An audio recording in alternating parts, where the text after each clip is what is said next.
tive a oportunidade de fotografar bastante durante esse 1 ano e desenvolvi esse projeto que está virando um livro. Já estou aí com 1 semana de campanha, a gente já está com 30% de apoios. Então, vamos lá, gente, compartilha aí para a gente fechar logo esse projeto. Semana que vem, conseguir os 100% para eu partir para a edição propriamente dita, né, do livro. Gente, então, vou começar aqui mostrando algumas fotos. Parada obrigatória foi um nome que me veio assim à cabeça, né? Depois já de uns 2 ou 3 meses na situação que eu me vi, que a população do Brasil se viu sendo obrigada a restringir, né, meus contatos com as pessoas, com a família, com os amigos. E foi tudo muito de repente, né? Todo mundo sabe disso, né? Que foi tudo muito assim no susto, inclusive difícil de acreditar o que estava acontecendo. Eu me lembro assim da mesma sensação que eu tive quando teve aquele ataque às Torres Gêmeas. Eu também fiquei assim meio sem chão, sem saber o que estava acontecendo. Eu passei, junto com o Miguel, 360 dias em isolamento, num apartamento de 50 metros quadrados, na periferia de São José dos Campos. E nesse período eu só tinha uma câmera, uma lente e um tripé. E eu usei esse equipamento até restrito, né? Com toda a minha experiência, o resultado foi muito incrível. Eu gostaria de falar um pouco da situação paralela. O motivo do nosso isolamento foi muito por conta de uma crise de saúde também que o Miguel passou, e a gente teve que se restringir mesmo, porque ele teve que ser operado 3 vezes durante o ano de 2020, e graças a Deus estávamos em São José dos Campos, no SUS de São José dos Campos, fomos muito bem atendidos. E aí a gente teve esse processo de aprendizado, como todo mundo. A gente teve que se isolar e tudo isso que deixaria marcas, né? Deixou marcas, né? Em todos nós, emocionalmente, né? Eu sou uma pessoa muito comunicativa, sempre estive junto com grupos, viajando, passeando, fazendo caminhada, então assim, foi uma mudança muito radical de comportamento. Como tinha essa situação particular, né, de doença do Miguel, que a gente teve que se isolar e ele teve que voltar para casa correndo também, ele não pôde ficar no hospital, porque foi exatamente na mesma semana. Então, eu fiquei literalmente, eu brinco, né? Eu fiquei num cárcere privado. É brincadeira, porque o apartamento não era um cárcere privado, mas eu me auto-isolei, e muito em função desse espaço externo, né, das janelas. Né? Muitas pessoas, inclusive, fizeram projetos de fotografar janelas e tal. Mas eu vi esse processo, assim, ele foi crescendo, né, com o passar dos dias e das semanas e dos meses. Não que a gente não pudesse sair, a gente até poderia, mas a gente evitou ao máximo, evitamos mesmo, a gente deve ter ficado pelo menos uns 3 ou 4 meses, literalmente sem sair, num primeiro momento.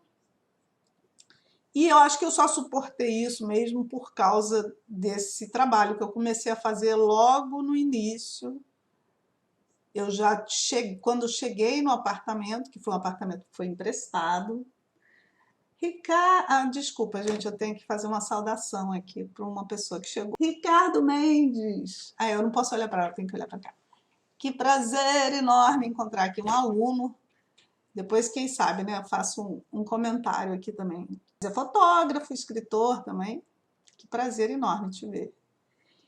E, Tchelo, muito bom também que você está aí. Então, gente, estou continuando aqui a minha história. O propósito desse trabalho. É óbvio que, como fotógrafa, documentária, jornalista, repórter que eu fui durante quase 40 anos, eu vi a necessidade de registrar esse momento, mesmo sendo uma coisa muito pessoal, como um documento histórico mesmo, de uma coisa que a gente está vivendo que é muito diferente, que era muito inédito. É quase uma guerra. Mesmo assim, eu acredito que o impacto talvez até maior do que uma guerra, mas assim, olhando agora em retrospecto, eu vejo que era um sentimento assim de impotência, de não poder fazer nada e ter que mudar a rotina. E como que eu ia fotografar isso? Só que as fotos começaram a surgir, elas começaram a vir por conta própria, graças a essa localização, que também foi assim uma escolha. No momento que me ofereceram o apartamento, como eu falei, 2 amigos, a Dulce, que está aí, e o João, para a gente ficar lá isolado, para ter mais privacidade.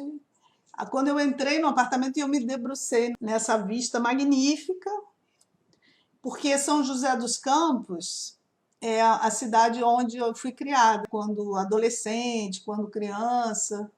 Eu cresci e eu tenho um afeto muito grande por essa paisagem. O famoso banhado de São José dos Campos, que é uma depressão geológica do Rio Paraíba, planície de inundação. E aí, quando eu cheguei nessa janela e vi que tinha esse contraste dessa área de preservação com o fundo da cidade, eu imediatamente vi o potencial no primeiro dia, né? Mesmo com a luz que não estava boa, que não é essa foto, obviamente, mas eu já entendi que aquilo ali era um lugar que tinha um potencial muito grande. E aí eu resolvi ficar. Era para ficar 3 meses, e aí, como todos nós sabemos, tudo só piorou, só piorou, só piorou, e não parou de piorar, e a gente acabou ficando 1 ano. Mas também fiquei porque eu comecei a trabalhar, e aí eu comecei a ver o potencial do trabalho, quantas coisas que eu podia fazer. Então, uma das primeiras coisas que me tocaram foi a variação da luz em relação à paisagem. Então, como fotógrafa, obviamente, era a luz do amanhecer, era a luz do fim da tarde, era a luz do meio-dia. Então, vocês estão vendo aí, são fotos da mesma paisagem com luzes diferentes. Só isso eu já achei que era uma coisa interessante. Então, eu comecei a fazer esse trabalho já tentando fazer o mesmo enquadramento várias vezes com luzes diferentes. Então, seriam oportunidades de fotografar de forma diferente, só com a mudança da luz. Com a mudança da luz já fazia uma diferença muito grande na paisagem. Oi, Suzana. Eu li, teoricamente, essa vegetação seria uma vegetação de cerrado, ali no entorno de São José dos Campos de Cerrado. Mas vocês estão vendo aí uma plantação enorme de eucaliptos, né? Que obviamente não são árvores nativas de cerrado. Mas nas baixadas a gente vê. Eu evitei ao máximo de sair, pelo menos durante uns 6 meses a gente não desceu, não foi até lá caminhar dentro do banhado. Mas depois, quando estava se sentindo um pouquinho mais seguro, a gente chegou a fazer algumas caminhadas. Então, essa variação da luz, e aí também é importante falar que o apartamento ele tinha uma posição bem interessante, ele tem uma posição bem interessante, um apartamento pequeno, mas ele é um apartamento de esquina, então ele tinha 2 janelas viradas para o pôr do sol e 2 janelas viradas para o nascer do sol. E aí eu tinha a visão total da paisagem em volta, com essa variação de luz do amanhecer até o final da tarde, até o anoitecer. Então, várias vezes eu quis fotografar a mesma cena, cada hora com uma luz diferente, como vocês viram aqui. Então, é aquela luz bem suave do amanhecer, 5, 6 horas da manhã, e depois uma luz de 2, 3, 4 horas da tarde, que tem uma cor mais intensa. Vocês estão observando aí que as fotos são bastante panorâmicas que eu fiz, porque lá pela 3ª ou 4ª semana eu comecei já a enxergar o potencial desse trabalho e imaginar que ele poderia virar um livro, que ele poderia virar uma exposição. Então, para quem é da fotografia, né, vai entender, eu comecei a fazer pedacinhos, pedacinhos e pedacinhos e depois editar tudo junto para fazer grandes panorâmicas. Então, essa foto é uma foto, por exemplo, que ela pode ser ampliada num tamanho grande, assim, de parede, né? Porque eu também tenho essa coisa de achar que toda fotografia tem o direito de virar papel. Não deve ficar só no digital. Então, aqui, ó, uma situação de luz do amanhecer e uma situação de luz do pôr do sol. Quem que gosta de fotografar pôr do sol aí? Eu estou lendo os comentários. Lilian Guizar. Não, é Valéria chamando Lilian. E oi, Sérgio Maciel, tudo bom?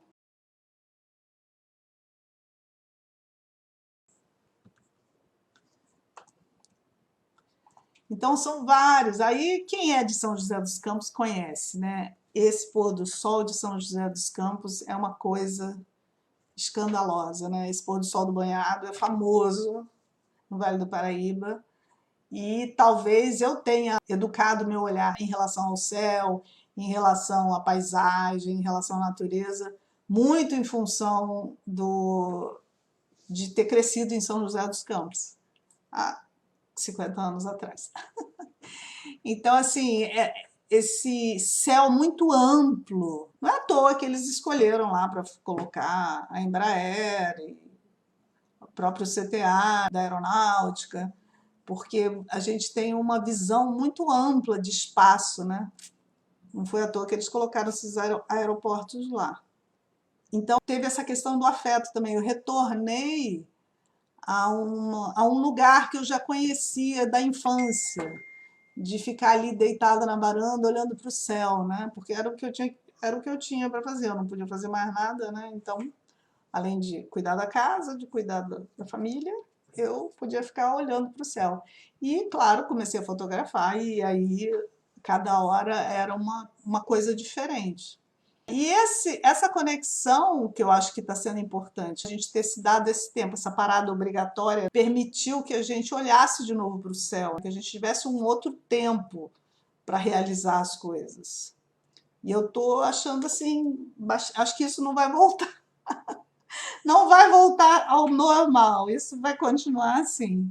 Então a gente vai ter aí são muitas situações, muitos pôr do sol, nascer do sol, e aqui de novo as panorâmicas.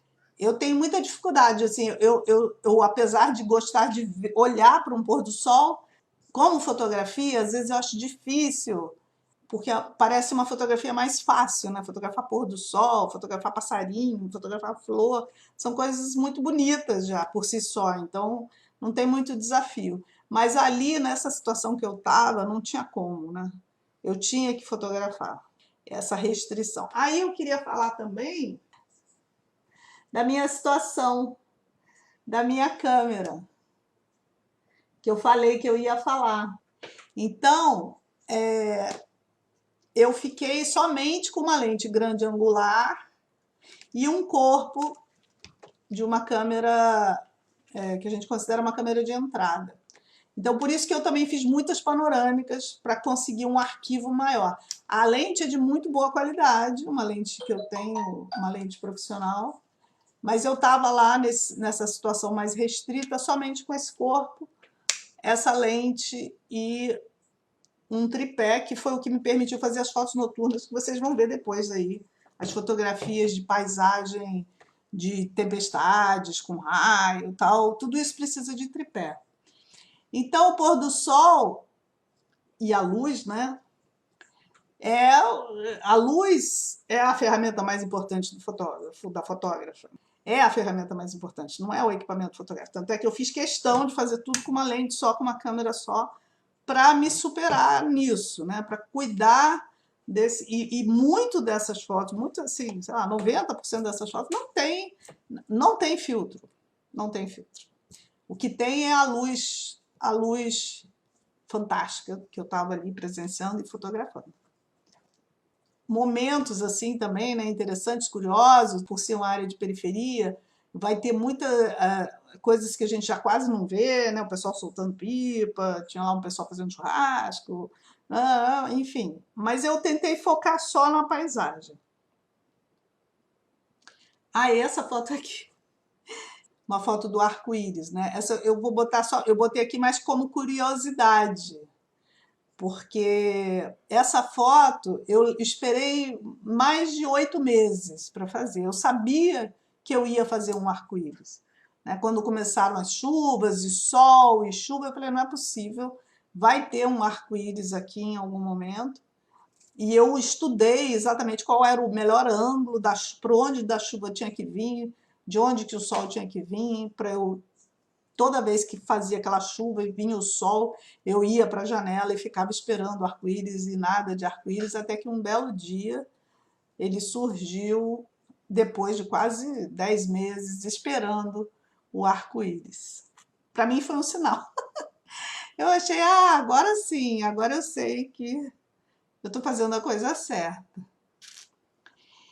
Então, aí aqui eu vou mostrar uma série de fotos do céu, porque é um tema. Como é que foi o processo criativo? O que você ficou fotografando? Como eu só tinha uma lente grande angular, e ainda bem que eu só tinha essa grande angular, eu me dei conta da amplitude do espaço, do céu. Uma coisa que eu sempre olhei para o céu, mas dessa vez eu tive um ano para ficar olhando para o céu e vendo as nuvens, e vendo o movimento das cores, e vendo né, um espaço todo que a gente pouco fotografa. A gente se concentra muito nas fotógrafos de paisagem, né? Na terra, nos rios, nas águas, nas cavernas, né? Porque a gente está mais próximo. Mas esse ano eu tive chance de olhar para o céu e eu realmente fotografei muito, tem muitas fotos.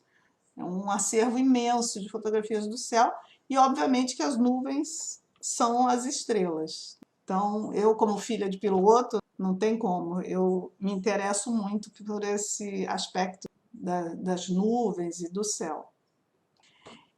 Então, vou mostrar aqui uma série que aí já fica assim, qual é o contexto, qual é o que é o diferencial desse projeto, né? Por que isso, para mim, tem que ficar em conjunto, assim, como um livro, para justamente mostrar a mesma paisagem com horários, luzes, cores diferentes. Parece que eu estou em outro lugar. Fins de tarde também, bem dramáticos, que foi um momento assim que eu também resolvi que eu ia ficar mais.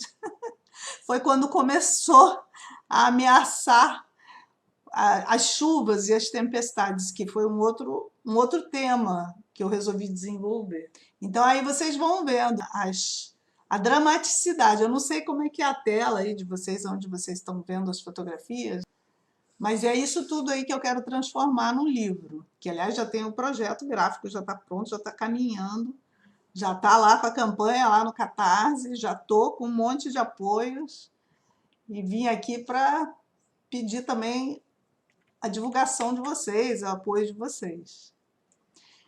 Então, essa coisa das nuvens, em primeiro lugar, sim, só tinha grande angular, mas ainda bem que eu só tinha grande angular, porque eu consegui manter esse olhar focado assim no todo, né? Num ambiente mais aberto, mais amplo.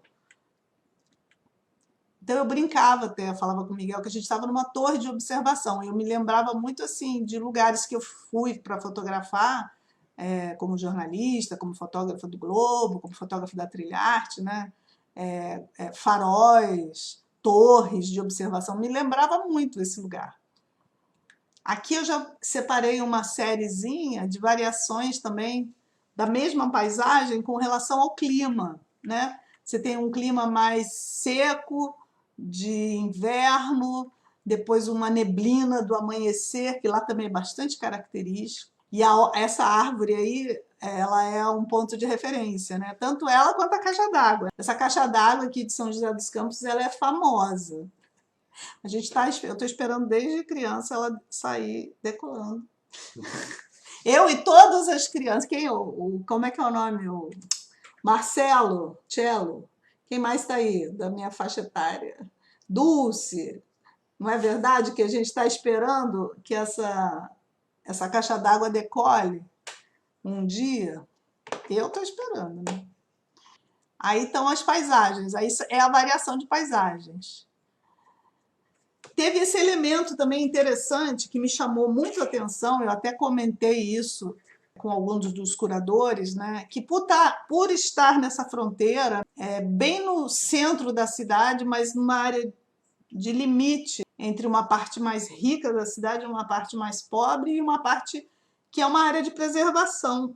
Eu senti uma tensão muito grande, assim, do trem passando e da vegetação sendo derrubada, às vezes até pegando fogo, e ao mesmo tempo a cidade no fundo. Então, toda essa integração de paisagem, esse contraste também me chamou muita atenção e eu achei que eu tenho que fotografar isso. Eu não me cansava de fotografar. Cada hora uma situação diferente. Esse trenzinho que passava, esse trem enorme, que passava para um lado e para o outro o tempo inteiro, carregado com minério, depois com barras de ferro, de aço. Quando eu vim para o Rio, né, eu vi o trem parado aqui próximo de Barra Mansa, de Volta Redonda. Então, com certeza, é um transporte de metal que vai de um lado para o outro, provavelmente vai para Santos, volta para o Rio de Janeiro. Mas, esteticamente, funcionou. E eu gostava de fotografar esse verde todo contrastado com a cidade, contrastado com essa ação do trem. Quem está gostando, dá um like aí, manda também para os amigos, compartilha. Então, lá pelas tantas surgiu uma sugestão interna, assim, né, de que vou começar a fotografar por dentro do apartamento. Por quê? Porque a maioria das pessoas que viam as fotos no Facebook achavam que eu estava num apartamentaço de frente. E aí eu quis mostrar a questão assim da restrição do espaço interno em relação ao que tinha do lado externo. A restrição da nossa vida, né, do que estava acontecendo com a nossa vida, que a gente não podia sair para nada, né, para encontrar os amigos, para se divertir, para nada, como todo mundo, né, e ainda continuamos um pouco nessa situação, apesar de estarmos os dois já imunizados, a gente sabe que isso não vai surtir efeito enquanto pelo menos 90% da população não estiver vacinada. Então a gente tem que esperar mais, a gente está tendo que ter mais paciência. Mas a janela era essa, né? Então assim, eu tinha acesso a essa paisagem atravessando essa frestinha aí para ver a janela. Essa foto também ficou bastante simbólica, né?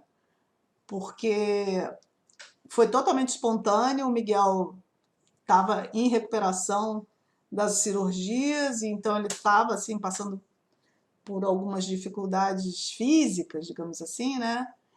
E tá assim um pouco tenso.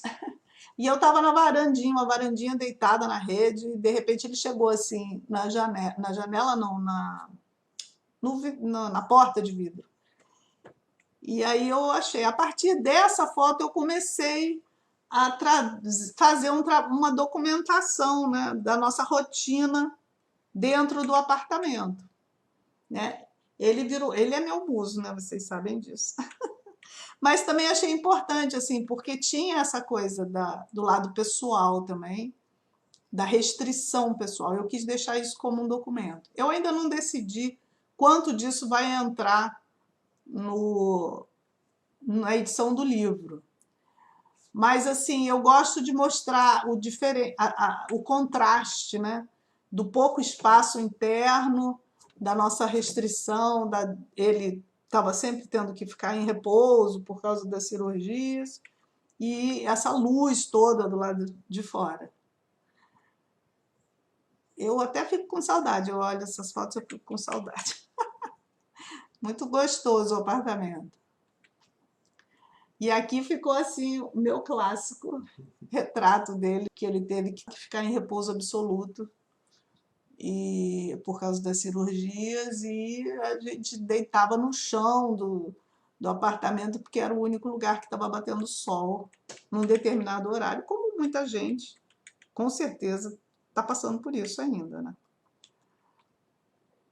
Então, voltando agora para o lado externo, e aí eu coloco um pouco dessa questão ambiental também, né? Porque ao mesmo tempo que a gente estava vivendo todo esse, ou que nós estamos vivendo, né, todo esse terror pandêmico e esse terror político também, a gente tem essa questão ambiental que está aí batendo na nossa porta, né? E não é que vai acontecer, já está acontecendo, né? Então a gente está tendo essas questões climáticas que foram ficando muito evidentes para mim ali com essa paisagem, eu ali todo dia olhando para essa paisagem com seca, queimada, pegou muito fogo, e as tempestades, né? Que é o que vocês vão ver agora. Então, é isso aí, essa fumaça parece neblina, mas não é neblina, é na verdade uma fumaça, resultado de um incêndio que durou quase 30 dias, que não parava, no período de junho, julho, que estava muito, muito, muito seco. E eu fui fotografando, documentando isso tudo. Isso aí também é fumaça de queimada, né?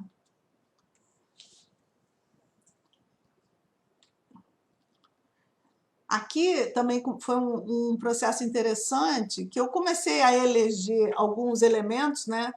Tipo essa árvore, né? Que ela se destacava muito, né? Do entorno, e eu comecei a perceber a mudança, né? Da folhagem, uma coisa que a gente sabe, mas quando você vê isso acontecendo, claro que foram meses, né? Para eu ver a mudança. Eu resolvi focar em alguns elementos e registrar essa variação, né? Então, achei muito legal ter essa oportunidade, né, de fotografar a mesma árvore em 3 condições diferentes de épocas de ano, né? De floração diferente, de folhagem e com luzes diferentes também. Então, isso ficou um conjunto interessante e ainda teve esse momento que eu consegui casar as árvores com a paisagem, com a névoa, com as cores, ficou bem interessante. E aqui também, ó, um outro elemento que eu elegi lá de uma outra janela e fui fotografando em 3 épocas diferentes. Mais seca, uma época menos seca e depois no verão, no auge do verão, toda verde, toda florida. Estou vendo aqui. Saudade de todos. Então, isso aí também, para mim, essa coleção, inclusive, já virou até quadro, já foi para a parede, na casa de umas pessoas que gostam, que curtem o meu trabalho. Ficou bem bonito. E aí aqui é incrível, né? Porque nem parece a mesma árvore. Essa foto aqui foi agora, a última vez que eu fui, em agosto, que eu fui lá para tomar a minha segunda dose. Não, quer dizer, Miguel foi lá para tomar a segunda dose dele. E fomos lá no apartamento para pegar algumas coisas que ainda tinham ficado de mudança. E aí eu fui olhar a árvore e ela já estava assim completamente camuflada ali de novo no meio da folhagem toda. Aí é bem interessante ver esse processo, né? Eu curti muito. O Miguel está pedindo para eu voltar para mostrar. Então, assim, a primeira foto muito seca, mais florida, mais verde, e aqui totalmente camuflada, né? E agora caminhando já para o final aqui das fotografias, né? Não que essa seleção é o que vai estar no livro, tá, gente? Tem uma seleção muito maior ainda. Aqui eu acho que eu devo estar com umas 50 fotos, né? Então a intenção do fotolivro é que eu chegue a umas 100 fotos, né? Vou fazer uma edição bacana Eu não sei nem se o João, tô vendo o João chegou ali, falei, João, oi, João Pedro.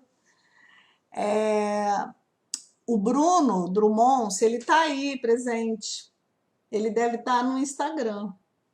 Ele falou que ia entrar pelo Instagram. O Bruno é o designer que está fazendo o projeto gráfico do livro. E da editora, né, também dele, que é a Bloco Narrativo.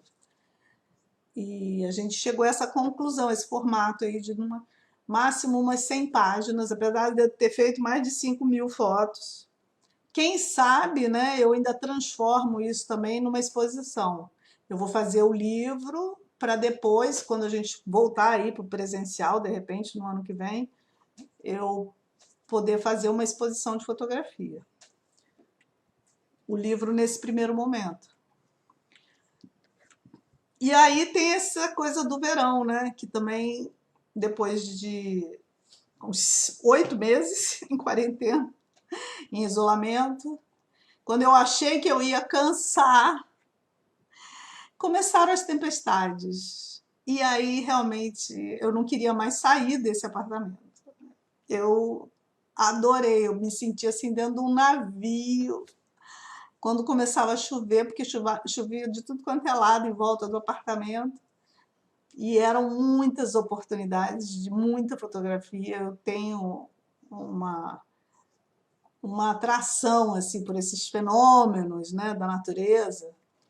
E de repente eu estar ali de frente, eu me sentia praticamente dentro das tempestades, junto com esse primeiro plano aí, né, com essa área de proteção, o banhado.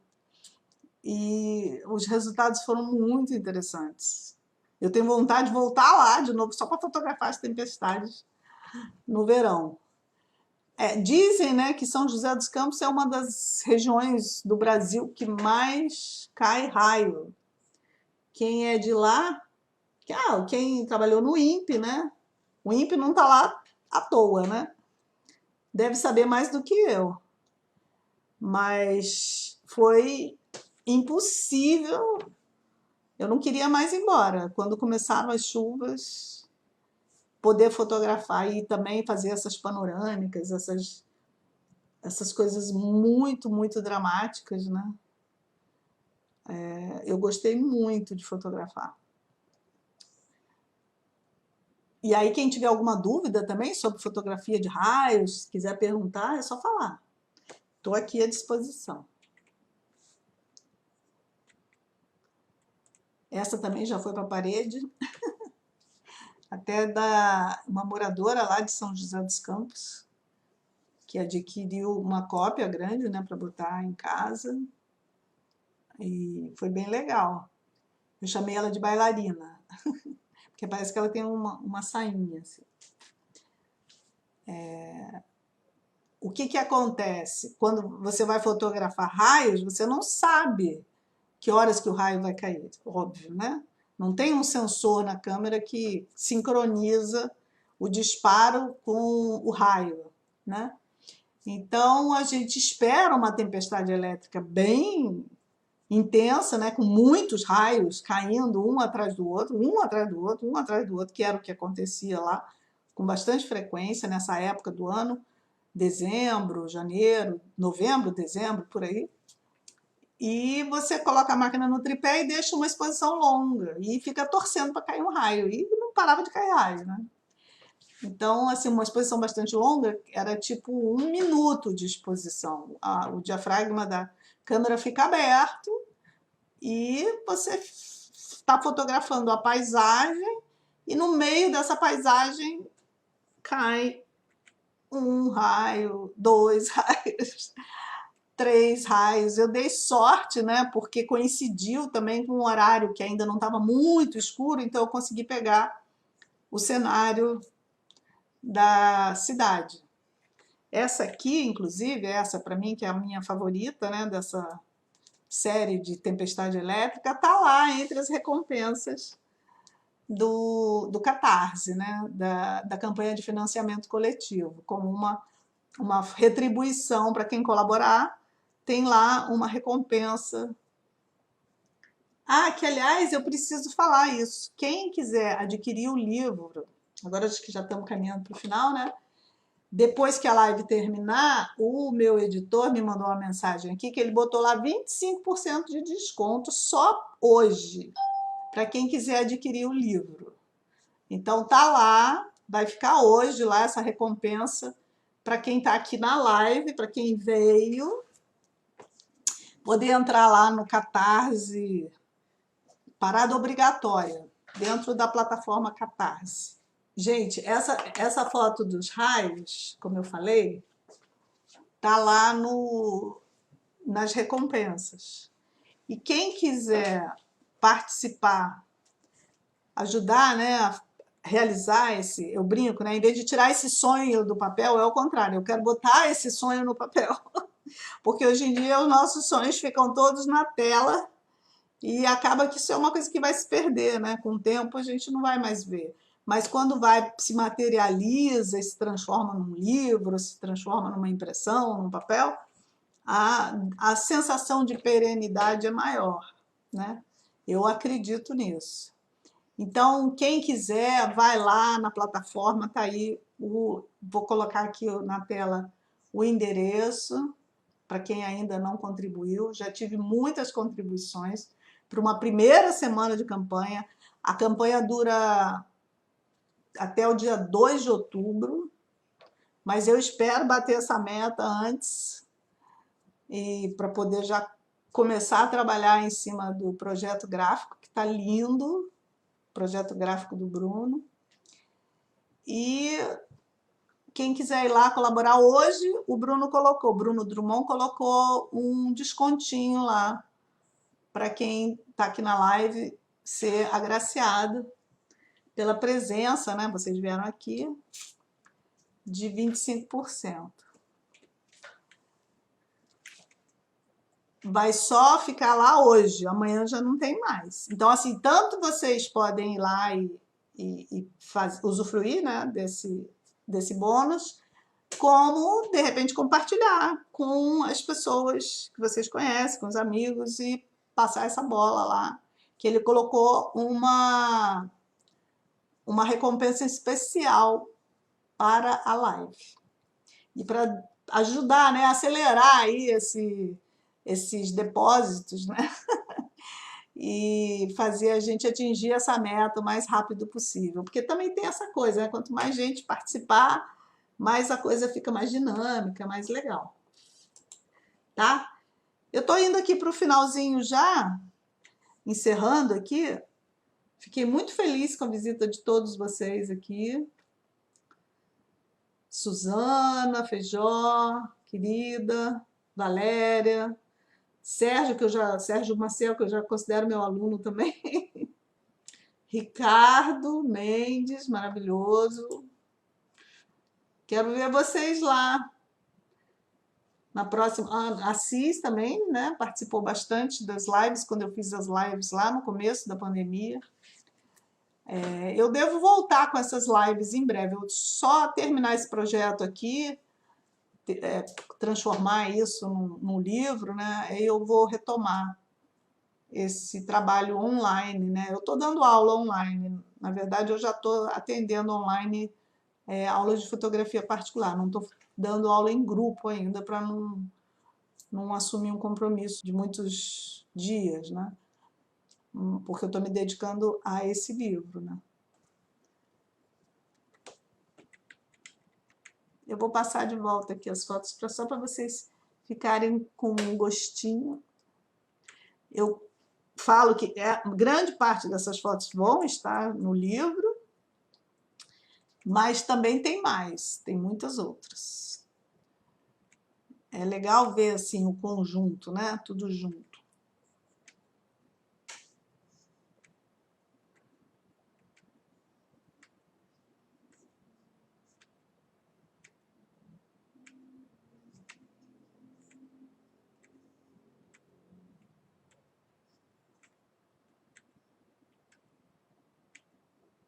É muito autobiográfico também. E a minha segunda parada obrigatória vai ser aqui em Saquarema. Todos convidados. Quer dizer, eu espero que não seja, porque eu acredito que a gente vai terminar essa vacinação até outubro, novembro, né? E a gente vai estar numa situação melhor aí, de poder conviver. Então é isso. Agradeço. Quem que tá fez uma carinha triste aqui? Mônica? Você postou uma carinha triste? Foi por causa das queimadas, né? A gente está nessa situação. Ou é por causa da pandemia?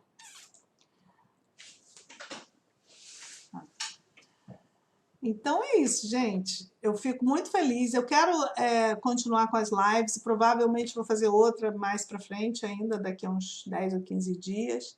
Convidar algumas pessoas para conversar sobre essa questão da fotografia de paisagem.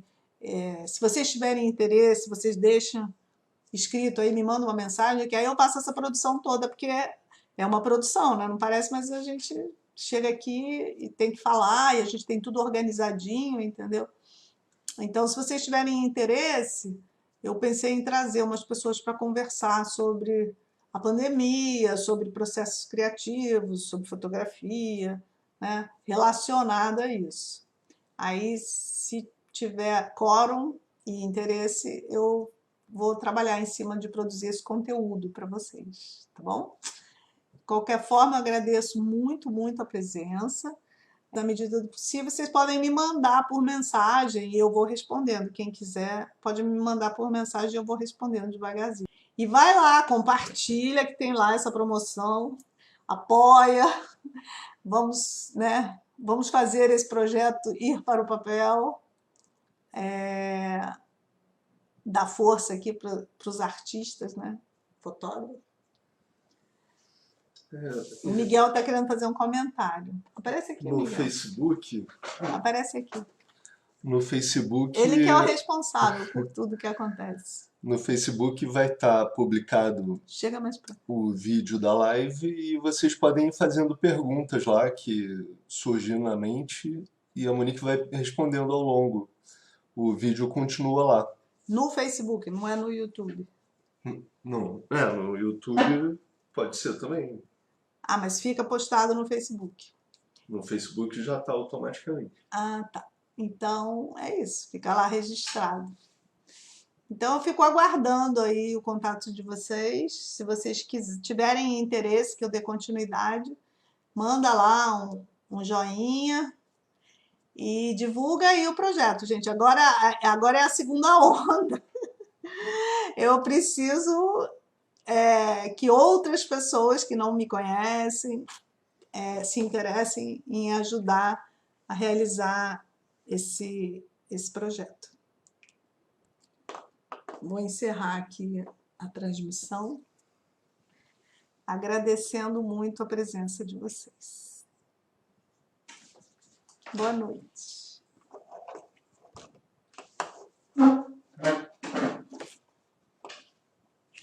Até, né? Vou aparecer lá em São José. Lançar o livro em São José, no Rio e em São José dos Campos. Quem sabe uma exposição.